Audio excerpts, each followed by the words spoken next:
Buonasera e ben ritrovati con l'informazione flash di New Sicilia, i principali titoli del pomeriggio. È il 39enne Carlo Calvagna, residente a Mister Bianco, la vittima dell'incidente mortale avvenuto ieri sera lungo la tangenziale di Catania nei pressi di Contrada Passo Martino.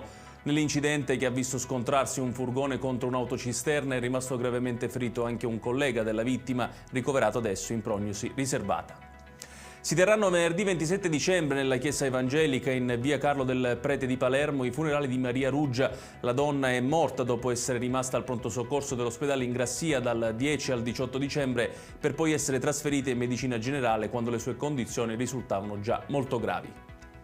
È stato concesso un permesso premio di 6 ore per buona condotta all'ergastolano Domenico Pace di Palma di Montechiaro, nella provincia di Agrigento, che compirà 58 anni il prossimo 27 di dicembre. Si tratta di uno dei componenti del comando della STID che uccise il giudice Rosario Livatino.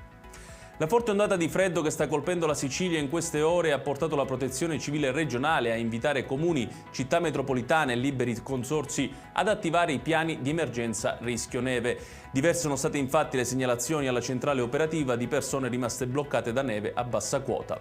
E chiudiamo con il meteo. Sarà un Natale all'insegna del freddo in Sicilia. Continua a insistere sull'isola infatti la corrente artica che ha portato ad un drastico calo delle temperature.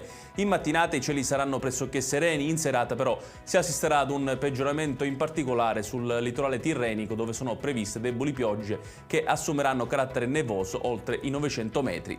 Ed è tutto per questa edizione, tutti i dettagli su queste notizie li trovate come sempre sul nostro sito www.newsicilia.it. Grazie per averci seguito, a voi tutti l'augurio di una buona serata e di un buon Natale.